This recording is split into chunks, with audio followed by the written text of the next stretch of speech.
How's it going, everyone? It is Drago. We're back with another character discussion video for Fairy Tail. That character being Titania, Queen of the Fairies, Erza Scarlet. I'm actually going to change a little bit of the formatting for these videos. I used to do the backstory, the abilities, and kind of like the groups that they were part of, but I didn't really love that too much. For Erza's video, I'm changing it to be her backstory, her abilities, and her personality. I will have timestamps in the description below for whatever part you want to watch, because if you don't want to watch like the backstory, like if you watch Fairy Tail, like why do you need to know her backstory again? So starting off with the first section here, that would be her backstory. And again, I'm not going to probably cover every single detail that Erza does throughout the story. I'm just going to cover kind of the main bits and pieces that she does throughout each arc. Very similar to what I've done with the previous two for Natsu and Gray. Out of the main group, Erza's backstory is quite sad. She's been through a lot of rough stuff throughout her life. To start off talking about Erza, we're going to go to before the story, the prologue, events that happened to her before the story started. Erza is the daughter to Irene Belsarion. Erza was unable to be born for hundreds of years due to her mom turning into a dragon and like Erza as a baby not being able to like grow within inside of her. But eventually Erza was able to be born due to Irene running into Zareth and Zareth helping Irene turn back into a human, but Irene didn't have like the full pleasures of being a human, like she couldn't like taste things. Irene eventually grew to be kind of insane then, and she tried to enchant herself onto Erza, and that didn't work, so she threw her away at Rosemary Village. Erza grew up in Rosemary alongside Kagura and Simon, with that village later being attacked by a Zareth following cult, and during that attack, Erza saved Kagura by like hiding her in a box, but her hiding her in that box kind of caused Erza to get enslaved along with Simon and being forced to build the Tower of Heaven. While she was enslaved, she eventually became friends with Jalal, Miliana, Sho, Simon, and Wally Buchanan, with Erza having a grandpa figure there as well, that being Rob, who was a former member of Fairy Tail. While they're enslaved, this is where Erza finally gets her last name, that coming from Jalal commenting on her hair being the color of scarlet, and she just really liked the name and she took the last name Scarlet, thus becoming Erza Scarlet. One day the group does try and escape the Tower of Heaven, and this causes Erza to get blamed and eventually tortured, causing her to lose her right eye, which she does later get saved by Jalal, but this causes Jalal to get captured, and Erza decides to start a revolt to escape and also save Jalal. Which this revolt doesn't go all too well for them. Simon lost his lower jaw, and Grandpa Rob sacrificed his life to save Erza's, but the rage of seeing Rob die activated Erza's magic, and this like caused a bunch of tools and weapons to be thrown at the guards of the tower, killing them all and essentially ending the revolt. And with everyone saved, Erza finally meets with Jalal, and when she finally meets with him, she realizes he's a completely changed man, being very violent and mean, and forcing Erza to leave alone with the rules that she is not allowed to tell the Magic Council, and if she disobeyed these orders, Jalal would kill everyone in the tower and all of her friends. Which Erza eventually made her way to Fiore and joined Grandpa Rob's guild, Fairy Tail, and around the same time is when Erza started wearing her armor constantly to shield herself. Erza did eventually get an artificial eye to replace her missing one, but this unintentionally gave her a resistance to eye magic, which comes into play a lot later on. And the final thing pretty much of note that Erza does before the story begins is Erza becomes an S-class wizard. So picking up with the actual story, we begin the first arc that Erza shows up in, and that would be Eisenwald. Erza, while on a solo mission, she learns the plans of Eisenwald about how they want to use Lullaby to kill all the guild masters. And with Makarov gone, Erza takes matters into her own hands and forms a team to try and stop Eisenwald. And the two people she immediately requests is Natsu and Gray, with Happy and Lucy eventually tagging along as well, thus forming Fairy Tail's strongest team. As a condition to joining, Natsu wanted to fight Erza after the mission was done. The team does eventually run into Eisenwald at the train station, and Erza does get a very impressive first showing of her magic, basically taking out most of the members of Eisenwald. I know this isn't all that important, but I just found it funny. During this time, Erza does interrogate Kageyama, and he doesn't reveal much, just how much it scares Natsu in the background, like, you need to tell this chick everything she needs to know, otherwise she's gonna kill you right here, right now. So pretty much wrapping up the Eisenwald stuff, Erza helps Gray and Natsu fight and destroy Lullaby, the demon from the Book of Zareth, which they all have a really great combo battle to destroy Lullaby. After the events of Eisenwald, Erza does honor Natsu's request, and she does fight him, and the fighting eventually gets stopped by the Magic Council, and Erza gets arrested for damages that got caused during the Eisenwald fight, which before the trial she gets confronted by Seagrain, saying that she's going to be the scapegoat for the council, and reminding Erza about the Tower of Heaven deal. Very nice of Natsu. He does try and stop the trial dressed as Erza, but they both get put in jail and basically released with no charges.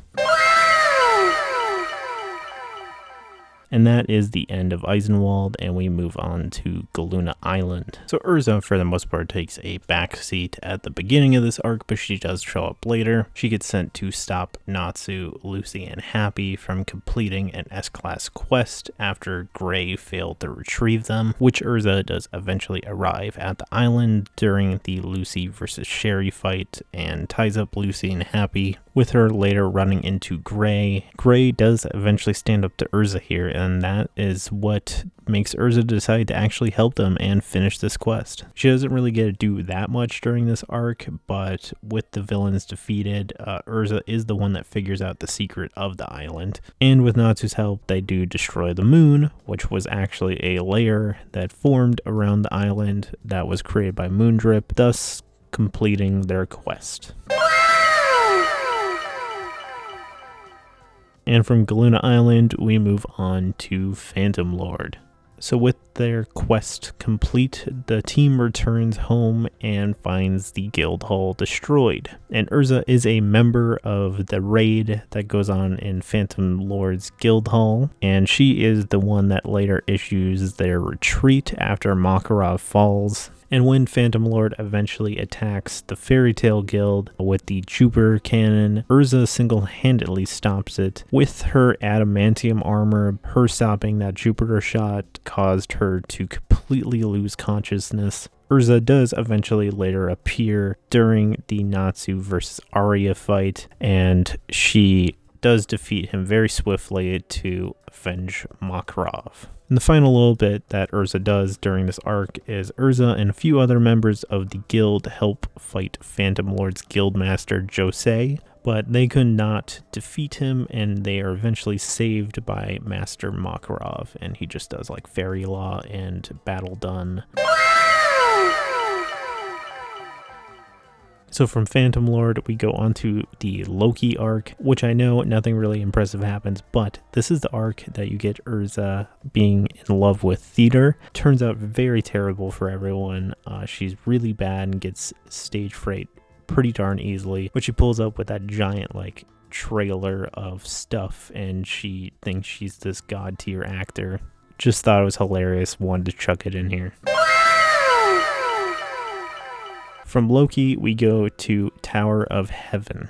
This is a very impactful arc for Erza. So Erza, along with the other members of Fairy Tail's strongest team, get tickets to the Arcane Resort from Loki. And while at the resort, Erza does get invited by Lucy to go play some games at the resort's casino. And while they're playing cards, it's just her and Lucy, the dealer changes, and that is revealed to be Erza's childhood friend, Show, which Show is shown to be able to use magic now, and he traps everyone in the area in cards. And Erza's other friends from the Tower of Heaven eventually do show up and end up kidnapping Erza and taking her back to the Tower of Heaven. And once at the tower, she realizes that she's their prisoner, and they plan on using her as a sacrifice to resurrect Zareth, which Erza does eventually escape and reunites with her fairy tale friends, and she tells them her backstory, which we already went over. And Show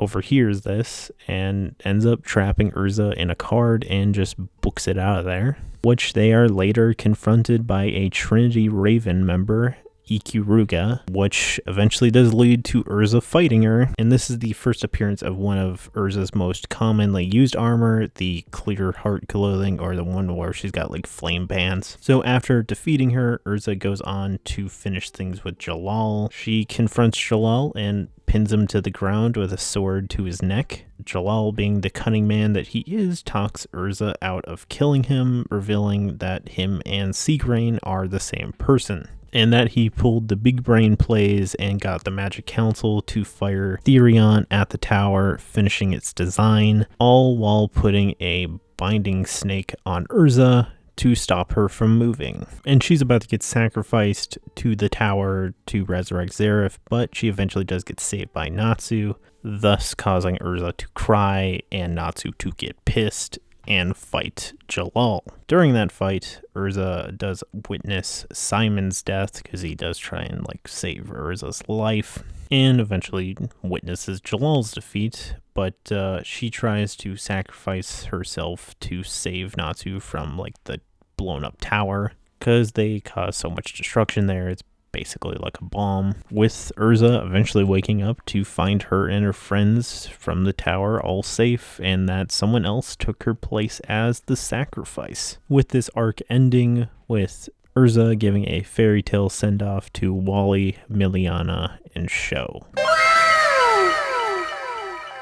From the Tower of Heaven, we go to the Battle of Fairy Tale. So a while back, Erza decides to compete in the Miss Fairy Tale competition, which gets interrupted by Loxus and the Thunder Legion. And they turn all the girls in the competition to stone, which is all done by Evergreen, with Erza being out of the arc for a little while, and eventually she is the first one to be freed from the spell due to her eyes, having cut the time that she's frozen in stone by half. With Erza freed, she eventually goes to try and stop Loxus, but she ends up fighting Evergreen, and Evergreen's all obsessed about the title of Titania, but Erza eventually beats Evergreen, and she frees the other girls. With her victory over Evergreen, Erza goes on the search for Loxus, and she does eventually find him, and she ends up in a fight against him, with Natsu and Mystigan also joining her in fighting him. And during this fight, this is where you get Mystigan's appearance being revealed, and it is very similar to Jalal's. And Erza does eventually leave this fight, and she leaves the fight to Natsu in Gajil, which she goes to eventually help destroy the Thunder Palace, and she ends up taking out 200 by herself. From the Battle of Fairy Tale, we go on to the Arashion Sace arc. So Erza is selected as a member to join the Alliance to fight Dark Guilds that are part of the Barum Alliance, and their target being the Arashion Sace, and the other members that are selected with Erza being Gray, Natsu, Lucy, and Happy. So when they first meet the other guilds, the first guild they meet is Blue Pegasus, which causes Erza to freak out because of Ichia. Very funny running gag. And then they also meet Lamia Scale and Kate Shelter. So the Alliance gets ambushed very, very fast by the Arashion Sace, and they just completely get demolished. And Erza gets badly injured by Cobra's snake, having her arm be poisoned by the snake, which causes the Alliance as a whole to start arguing on whether to cut off her arm or, try and find someone to heal Erza, that being Wendy. And they decide to just go look for Wendy instead of cut off her arm, which they eventually do find Wendy, and Wendy does heal Erza. And shortly after that, Erza learns about how they revived Jalal, and she goes off to find him. And she does eventually find him, but she finds out that he lost all of his memories, and he basically tries to kill himself and destroy Nirvana at the same time, which Erza pretty swiftly stops. So, for pretty much the rest of this arc, Erza and Jalal are a tag team combo. Erza and Jalal later do fight Midnight, and Erza points out the weaknesses in Midnight and eventually defeats him. And Erza is a pretty key player on destroying Nirvana because she helps destroy one of the lacrimas that, ends up killing Nirvana. So with the Sace and Nirvana stopped, Erza finally gets a chance to talk with Jalal. And this eventually gets interrupted by the Magic Council because they have a warrant for Jalal's arrest. And he does eventually get arrested, but his final words before being arrested, it was the color of your hair, showing that Jalal did get a memory back.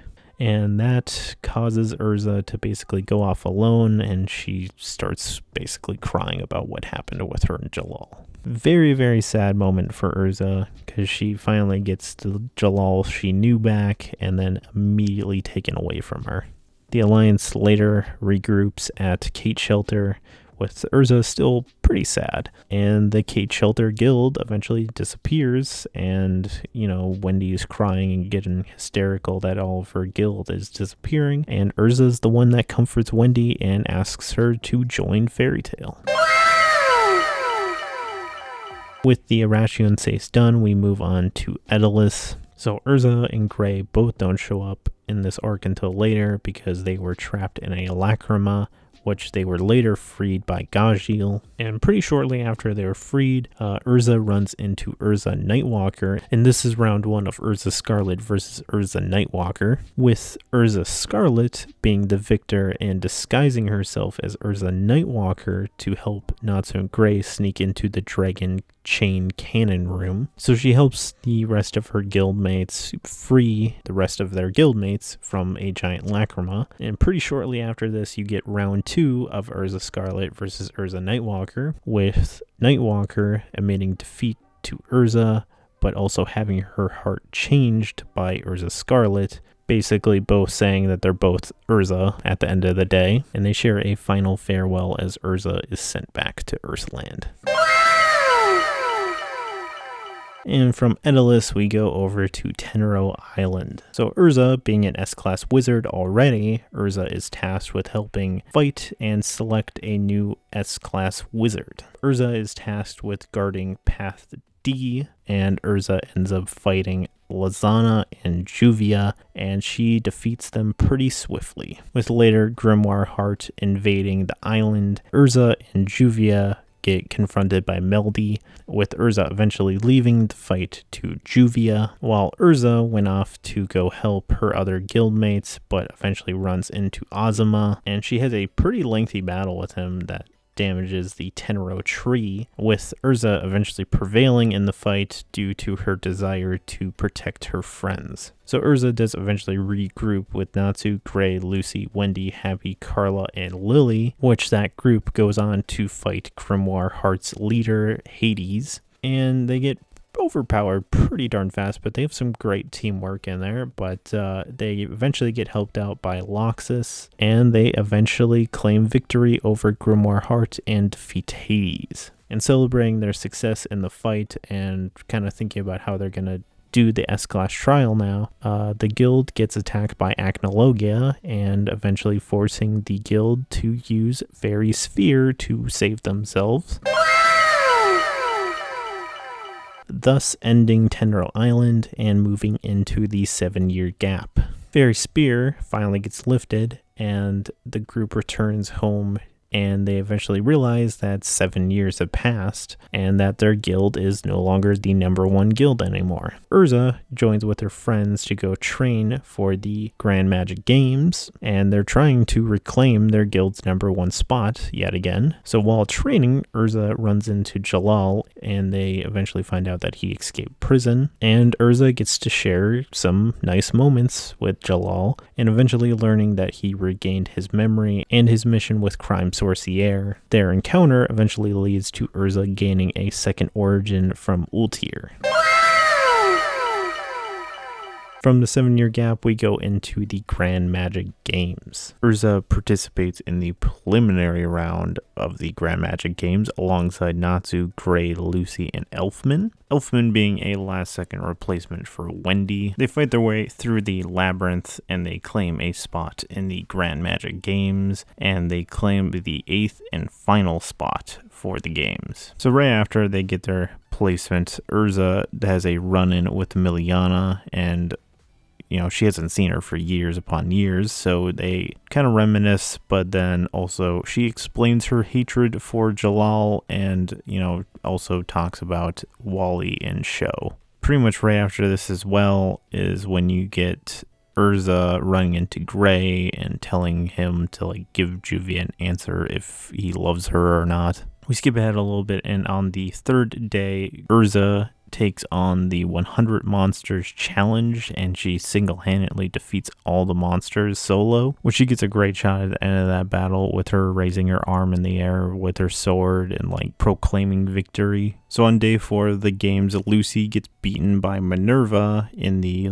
sea battle game that is going on, but this causes Erza, Gray, and Natsu to step in to stop the fight. And this is basically the starting of the conflict between Erza and Minerva. With Raventail getting disqualified from the games, Erza joins the merged Fairy Tail Grand Magic Games team. This team consists of Erza, Gray, Natsu, Loxus, and Gagiel, with Natsu later being replaced by Juvia. On the final day of the Grand Magic Games, Erza fights in the final Battle Royale, and Erza first crosses paths with Jenny, and she pretty easily slices her down. She eventually finds herself in a 3-way battle between herself, Kagura, and Minerva. Minerva eventually bails from the battle and just lets Erza and Kagura fight it out. And while they're fighting, they kind of eventually understand each other, so Erza and Kagura at least end the fight on good terms. But right as Kagura is about to surrender, she gets blindsided by Minerva and taken out of the games. And this sent Erza into a absolute rage, getting absolutely pissed off that Minerva did this to Kagura. And this is where she whips out the Nakagami armor to defeat Minerva, and she defeats her with pretty much no mercy. And with this, pretty much the Grand Magic game starts to round down, and Erza regroups with the rest of her teammates to take on their final challenger, Sting. And they all just stand in a line against him, and he just decides to surrender, thus having Fairy Tail be the winner of the Grand Magic Games and being the #1 guild again. So with the games over, the city of Crocus gets attacked by dragons from the Eclipse Gate, and Erza helps take down a bunch of these mini dragons that get spawned, and she eventually runs into Jalal on the battlefield, which it gets pretty dramatic pretty fast because eventually Miliana steps in and she wants to kill Jalal, but then eventually Ultir steps in and she kind of takes blame for everything, which eventually the dragons get defeated and the others celebrate their victory over the dragons and their victory in the Grand Magic Games, and they return home to their new guild hall.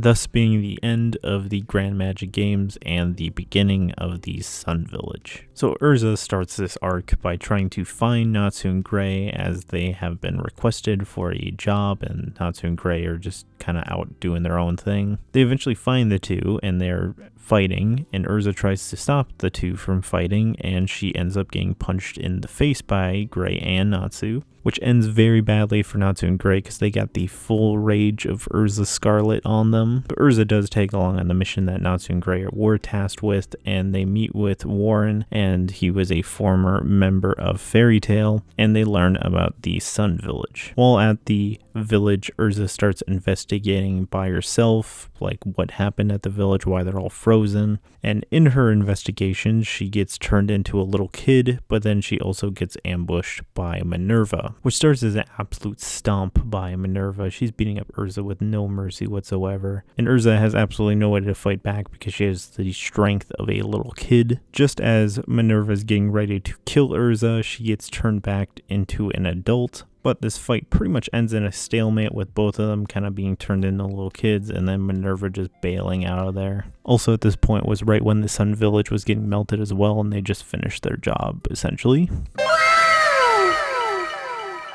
From the Sun Village, we go to Tartaros. Erza starts off this arc being tasked with Mirajane to go protect the former Magic Chairman Crawford, which ends up with both the girls getting drugged by the chairman and brought to Tartaros, with Erza waking up realizing that she's naked and in chains, thus leading to probably the lowest point for Erza besides the Tower of Heaven, with her getting brutally tortured by Kyoka and, her senses all getting messed up, and them completely just interrogating her to the absolute extreme just to figure out where Jalal is. Erza eventually does get freed, and she ends up tying up Kyoka to return the favor, but Kyoka breaks up pretty darn fast here, and that leads into Erza versus Kyoka round 1, with Kyoka eventually leaving the fight to a demon-modified Minerva, and their fight gets temporarily paused due to Erza being frozen in Alegria, but their fight continues pretty soon after once Lucy saves everyone, and Erza gets Minerva to finally have a change of heart and finally become a decent person. With Minerva's heart changed, she begins her mission to stop Face from activating.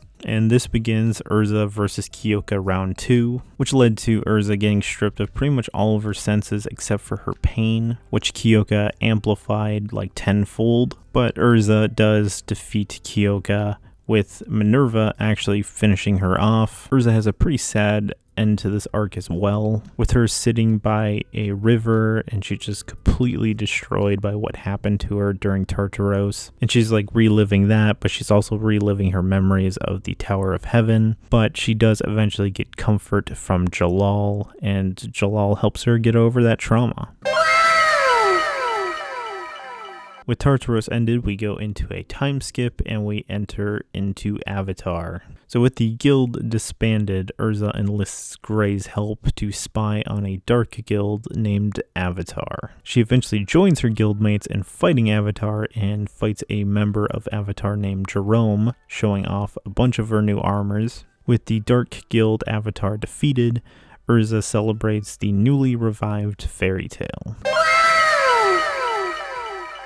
From Avatar, we go into the final arc, the Alvarez Empire, or the Spriggan 12. So with the guild revived, Erza helps build the new guild hall, and while they're building this new guild hall, Erza gets appointed the 7th guild master of Fairy Tail, which allows her to learn the secrets that only guild masters can know. And she learns this from Mest, and she learns about the Illumin Histoire, but she gets spied on by Natsu, Lucy, Gray, Wendy, Happy, and Carla, which she learns about how Makarov went to Alvarez, and they decide to form a group to go rescue Makarov, leading them to Carico Island, where they get attacked by Brandish and Marin, with Erza and Lucy being sent to a special space created by Marin, but they later get released due to Brandish's orders. The group does save Makarov and they return home, and when they do return home, this is when Erza steps down as guildmaster and gives the title back to Makarov, making him the 8th guildmaster of Fairy Tail. And this is when the guild starts prepping to fight Alvarez.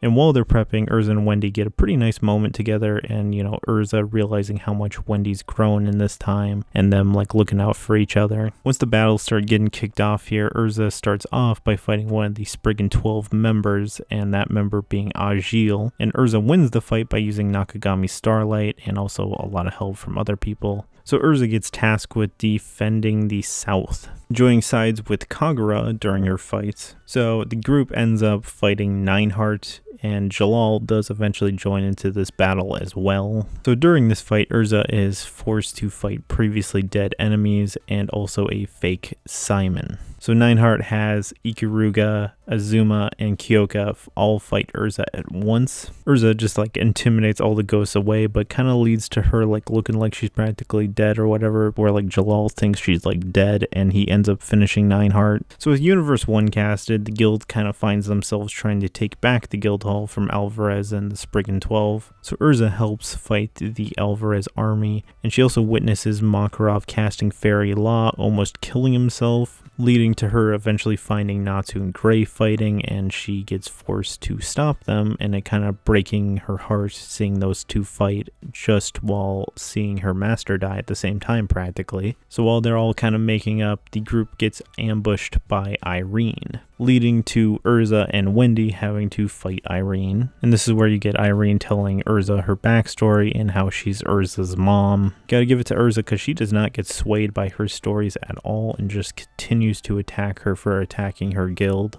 She eventually overpowers Irene, only to realize that she took over Wendy's body, leading to Erza having to fight Wendy, but Erza not wanting to fight Wendy because she doesn't want to hurt Wendy's body, with Wendy eventually regaining consciousness in Irene's body and casting an enchantment to switch them back, which causes Wendy to collapse and just leaving the fight to Erza versus Irene. It doesn't exactly go very well for Erza because Irene turns into a dragon, attacking Erza and breaking most of her bones, eventually sending an asteroid crashing towards her. And this is where you get one of the crazier Erza moments, with her using her right hand to launch herself at the asteroid, destroying it still with the one hand, and then falling to the ground with her sword aimed at Irene, which she gets a final enchantment from Wendy attacking Irene for that mega damage, which this all ends with Irene just killing herself with a sword and dispelling Universe 1. Pretty much immediately after their fight, Irene's corpse gets attacked by Acnologia, with Erza, Wendy, and Jalal joining up with the crew of the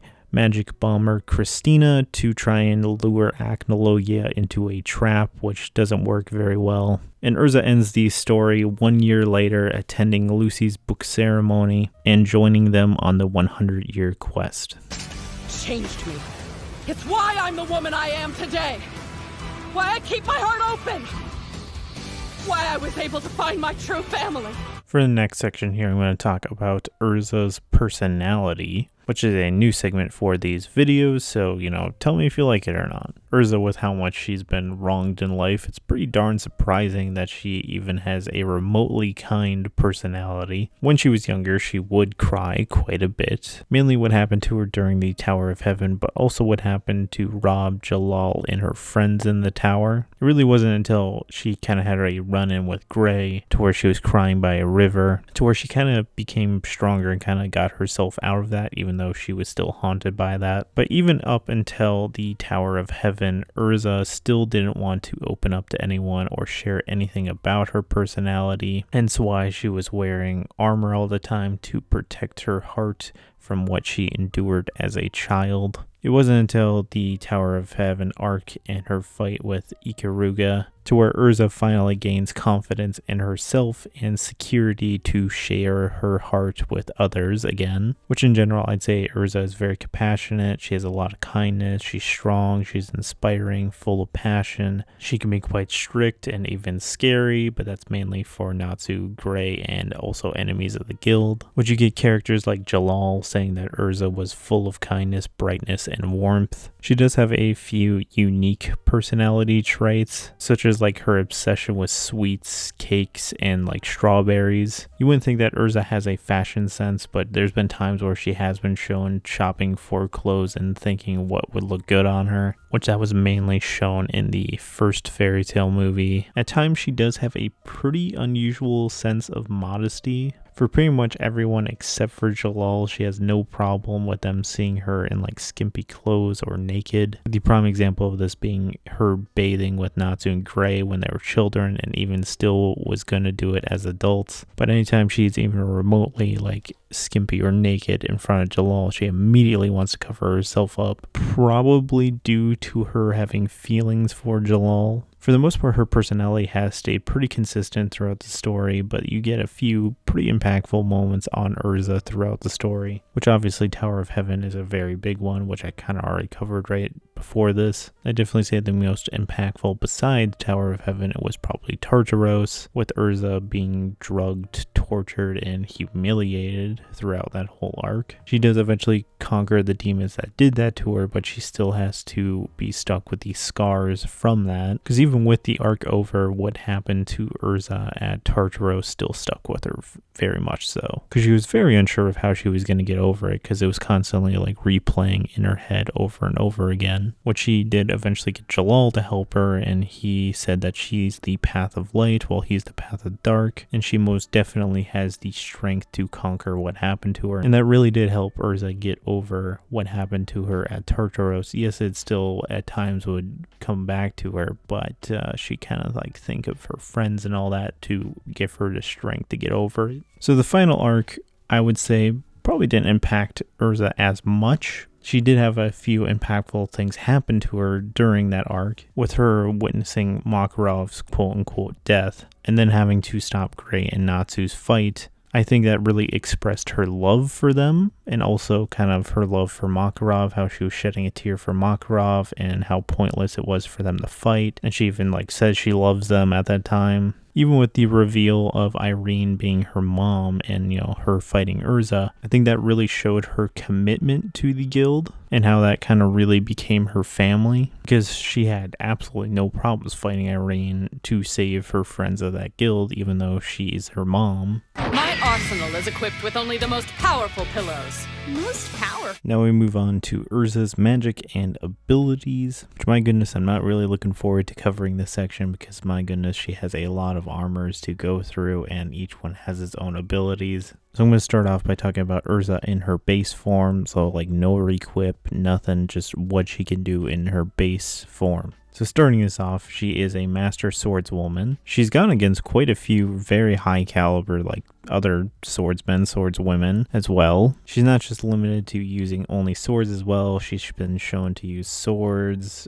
axes, lances, staffs, and she's been shown to use it in a variety of different styles as well, because like she'll go like single-handed, dual-handed, no matter what fighting style she's using, she's been shown to use it with absolute perfection. The one that doesn't get touched on all that much is that she actually is an archer, which is kind of weird because most of the time Erza is only using short-range weapons or melee weapons, but in a few of the filler episodes she's using a bow and arrow, and also in one of the movies, Phoenix Priestess, she shoots a bow and arrow. And if she absolutely has no weapons, she has been shown to be really good at hand-to-hand combat as well, which has mainly got showcased in her fight with Erza Nightwalker, with them just running out of weapons and they just start punching each other. Erza has a lot of strength behind her as well. I mean, Natsu and all of them tell stories about how she cuts mountains in half by one swing of her sword. But no, quite literally, she has been shown to like swinging a sword and she'll cut through like a metal beam or something like that. Like whenever they're going on missions and stuff, she's always carrying around that giant freaking train car of luggage behind her, and like everyone's like, how are you pulling that? These two are going to go together. She has a very good endurance and durability. Some really good examples of how crazy her endurance and durability are. Her taking a straight up Jupiter cannon shot straight to her and surviving it and just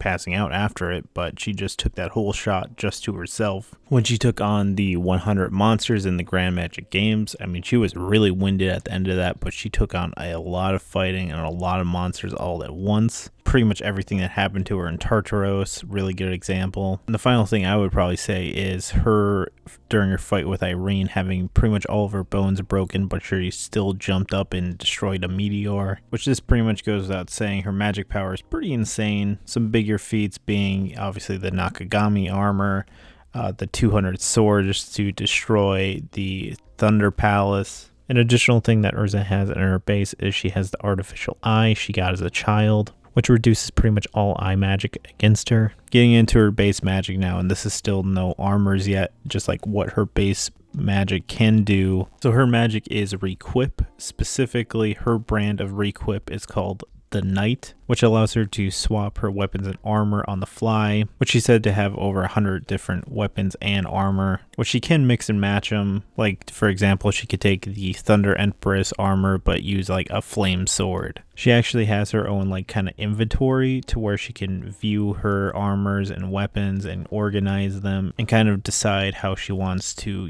equip them or lay them out. Again, that's shown in the Phoenix Priestess movie, to where she buys like a wedding dress armor and she puts it in her own little inventory, and she does it like via a cell phone thing, which obviously her swords and armor have different magic characteristics. For example, maybe the Heaven's Wheel armor, to where she can just magically telekinetically hold weapons. Flame Empress armor, to where she's like immune to fire, but she can also cast fire. So each one of her armors and weapons is imbued with its own kind of magic or ability that enhances her. Getting into the part that Erza is most known about is her armors. And her first armor that we're going to talk about is the Heart Crux armor. It's the one that she's shown most casually walking around in. And that one's changed like 3 times at least, because you have her base one where it's got like the gold cross and then the fairy tale symbol. And she changes it again during the 7-year time skip, and then she changes it again when the guild gets reformed during Avatar. This armor has no special abilities, no anything to it. It's just the one that she really likes wearing, and it was made by the fashion brand Heart Crux. Going on to one of her more common armors is the Heaven's Wheel armor. The armor makes her look like she has like metal wings, and the whole thing kind of looks like it's made up of a different assortment of blades. So getting into what she can actually do in this armor, she does have like a telekinesis in this as well, because she's been shown to summon swords and they'll like float above her and they'll go in whatever path that she chooses in her mind. And the limit of swords that she can summon while in this form, she's shown to at least do 200, and that was in the very beginning of the series. So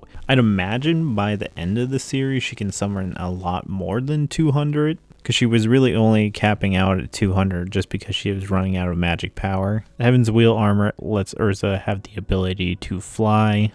So those are just kind of base level things. Now getting into actual named abilities in this form. Probably one of the most common ones is Circle Sword. So Erza will summon a bunch of swords and have them spin around in a circle, and then she'll have them spin rapidly towards her opponent and presumably hit them and their swords. So they would, if you're a regular person, you be pretty shredded to pieces by it. The next named ability being Trinity Sword, to where Erza will do like a slash towards her opponent and it'll send like an energy wave towards them, which it kind of looks like it's like in an X pattern. The next named ability she has in the Heaven's Wheel form is the Pentagram Sword, to where Erza will just do a variety of slashes towards her opponent, and she'll like go past them and it'll kind of like form a bunch of lines, kind of looking like a pentagram ish behind her. The final named ability for Erza's Heaven Wheel armor is Heaven's Wheeled Scattered Petals, or if you just wanted to call it Scattered Petals, it'd just be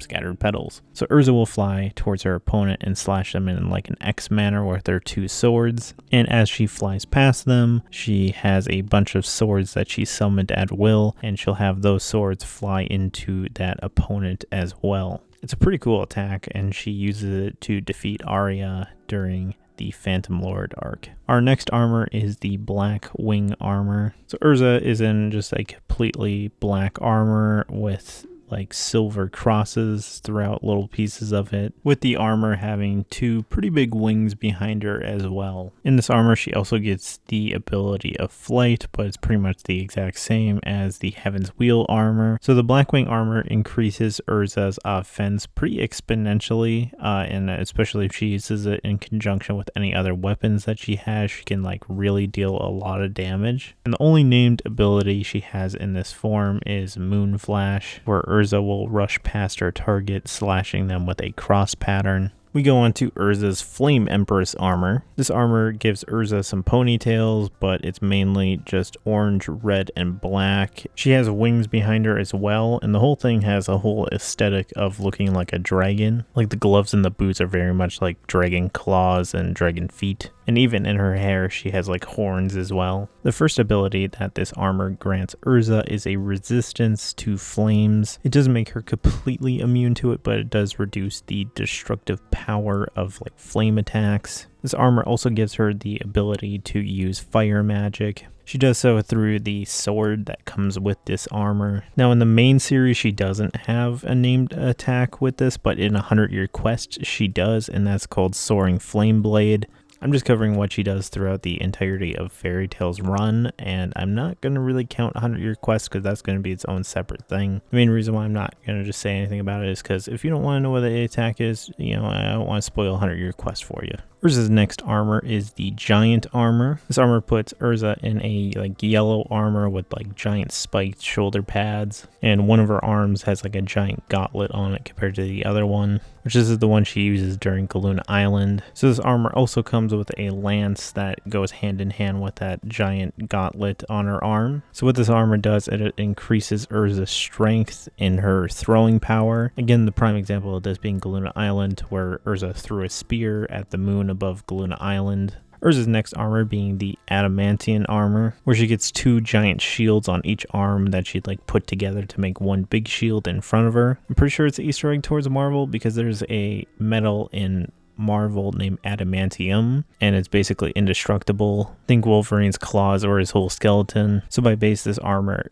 immensely increases Erza's defense, with this essentially being Erza's highest level defense armor, and she really showed off the capabilities of it when she took a straight-on shot from the Jupiter cannon with it, which the only named ability this has is Adamantian Barrier, which Erza will create a magical barrier around her and the 2 shields combined together, and this is the spell that stopped the Jupiter cannon. Erza's next armor being the Purgatory Armor, which this one Erza herself claimed to be one of her most powerful equips. Pretty much every time it's shown up, it's gotten destroyed relatively easily. So the armor itself, she's covered in spikes and she's in a black dress. And she also gets a sword that is also covered in the same spikes. And that's pretty much about it with this armor. I imagine it probably increases her strength and agility and pretty much all stats. It doesn't have enough battle experience to me to make any claims as to what it fully does. Besides Erza's default outfit, this is probably the one she uses the most often, that being the Clear Heart clothing. So this is the one where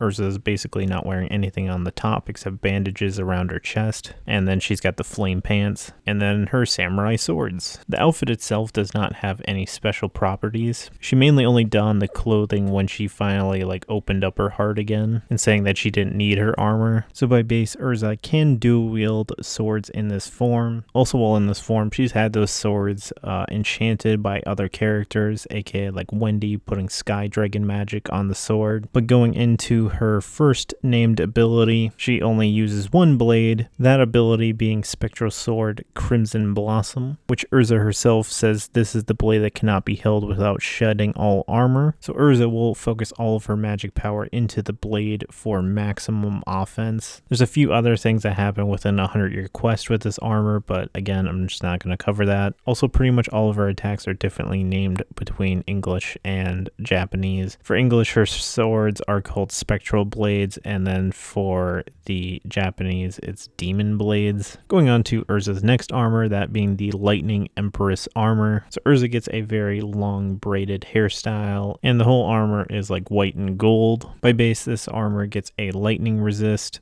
pretty much the same exact thing as the Flame Empress armor, to where she's not completely immune to it, but it lowers all the attack damage from lightning to her. She mainly used it in fighting Loxus. Also while in this form, she can use lightning magic, and she has a staff that she can hold that will direct the lightning towards her target. Erza's next armor being the Flight Armor, which you'd think for it being called Flight Armor, she'd probably have wings, but no, she's dressed as a cheetah, and this is a pretty revealing outfit for Erza. But she gets 2 swords within this outfit, and the whole purpose of this armor is that it gives her an absolute maxed out speed. She mainly used it during the Arachion Sace, but she's used it quite a few times. This was the armor that she got bitten by Cobra's snake in. For the flight armor, the one named attack is Sonic Claw, which Erza will dash towards her target at a high speed and slash them multiple times. Going on to Erza's next armor, that being the Robe of Yuan. I really like this armor. Quite sad we don't get to see more of it or learn more about it, but this is a purple armor that's in the style of a kimono, and she has a staff with a blade at the end of it. And pretty much the only attribute that this armor has is that that it is very elastic. And she used it during her fight with Midnight to make it so that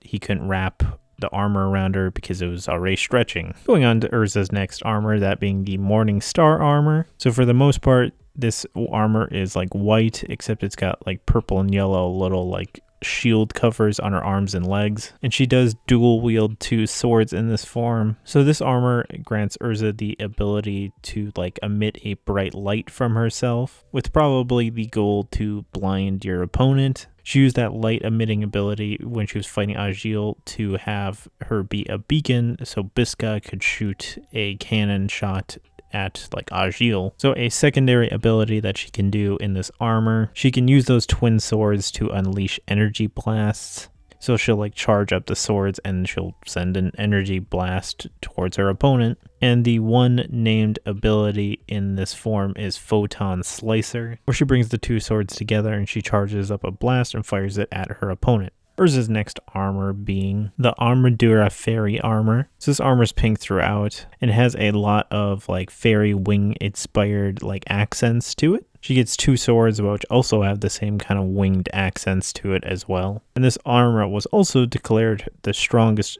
armor that she had by Erza Nightwalker. And she has one named ability in this form, that being Fairy Burst. So Erza will charge her swords and hit her target with a powerful lunge. And this attack also did break Erza Nightwalker's spear. Going on to the Sea Empress armor. For the most part, this puts Erza in a green outfit, with the top accents being like blue. Like the bottom part, I'm sure is probably supposed to look like seaweed or something like that, and then the top is supposed to look like a fish. This is another really revealing outfit for Erza, and her sword has that same kind of fish web aesthetic as well.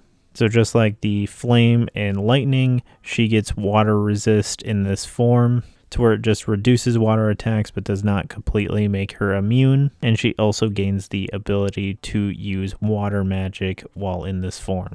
Probably the most indecent armor that Erza has is the Seduction armor, to where she's in a very revealing maid outfit. And she has a sword as well that just says "Come on, boys" on the side. But she didn't actually technically use it, but she thought about using it during the Azuma fight, which pretty much its only purpose is just to be sexy. Going on to one of Erza's probably most powerful armors, that being the Nakagami armor. So this armor, like Erza, has like really ornate, like carved shoulder pads. Otherwise the rest of the outfit is just blue and gold, and I think it kind of almost looks Egyptian-esque. But her chest is very much exposed in this armor. Erza was only able to wear this armor because she had a second origin. Otherwise, no one had worn this armor at least in 10 years when Erza first dons it, because it consumes a vast amount of magic power very fast to utilize it. Pretty sure the weapon that comes with this is called a halberd. If not, it's just like a spear with a sword at the end of it. And the only named ability in this form is Nakagami Starlight,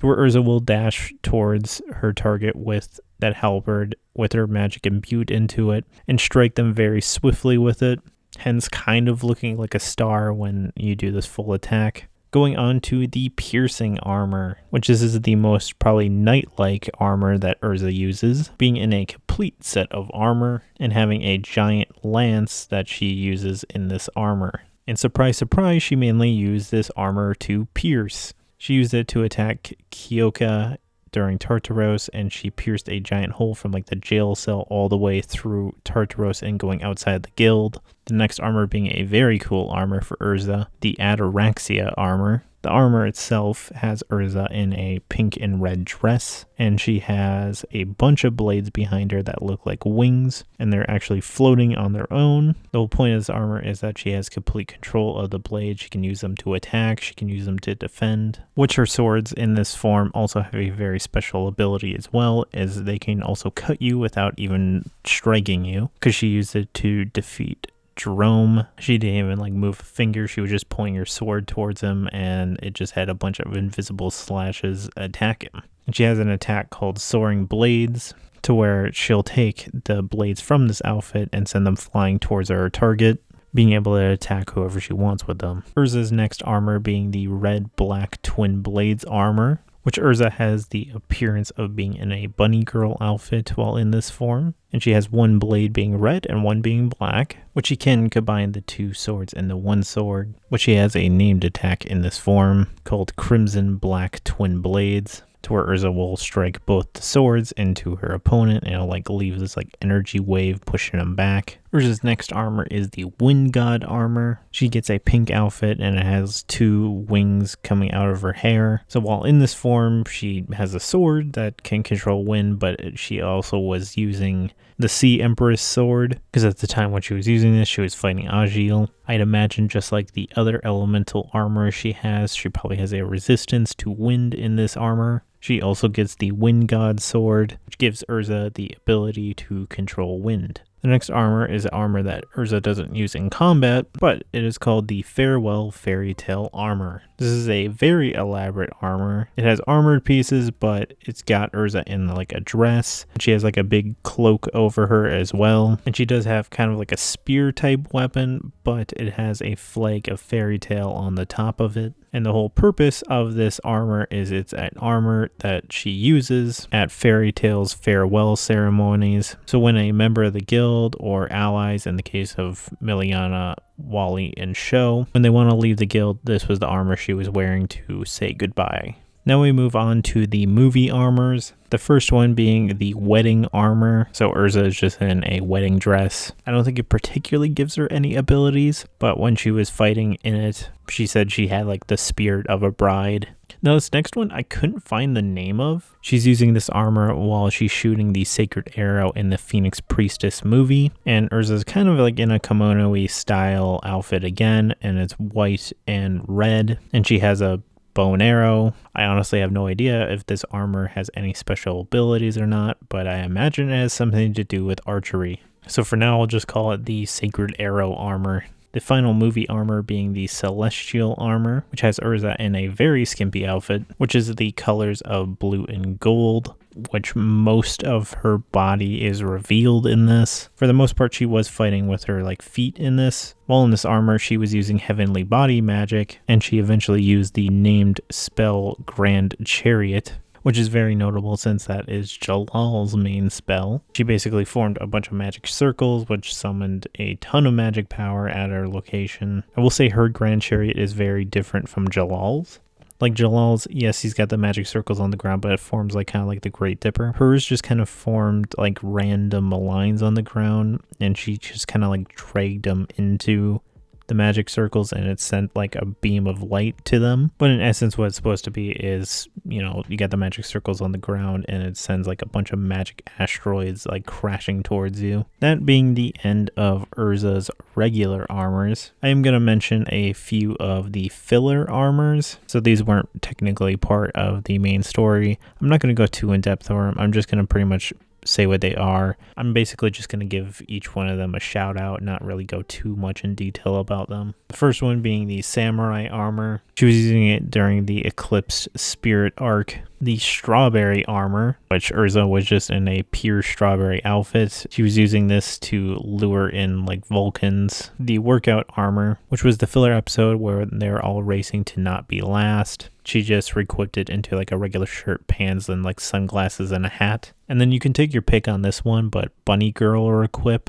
It was the Moulin Rouge episode. I'm guessing you could probably take Dragon Cry as well when she's like in the bar in that outfit, but they're completely different Bunny Girl outfits, and I kind of feel like that one isn't a re-equip, because at least the one she re-equips into during that Moulin Rouge episode, it was like a red Bunny Girl outfit with a fairy tale symbol on it, compared to the Dragon Cry one where it's a black outfit. So a few more armors that are unnamed throughout the story. The first being the Fantasia armors. I specifically said armors there because when Erza was in the Fantasia parade, she used multiple throughout that parade. Now, I was going to say that these don't have any abilities, like at least the one probably doesn't. The first one, at least, Erza was like manipulating swords behind her. And the second one, honestly, I have no idea if it has any abilities or not. But they're both very different. Like, one's an actual dress, but then the next one is more of a skimpy, revealing dress. But Erza's hair is quite unique in that outfit. The next armor being the prince armor or the theater armor, whatever you want to call it. It's the outfit that Erza wore in the play that she was in as the prince, and she has whipped it out a few times throughout the story. And again, I would say it probably doesn't have anything special about it, but she does have like a lance that she was using in it, and specifically in the play that she was in, she whipped out 10 swords behind her and like flung them at people. But besides that, I would say this honestly has no abilities attached to it. And that's pretty much everything about Erza, and oh my goodness, this took forever to record, and I'm sure it's going to take forever to edit. Thank you for watching. Leave what you think about Erza in the comments below. Really like Erza as a character. She's really fun. She's very deep.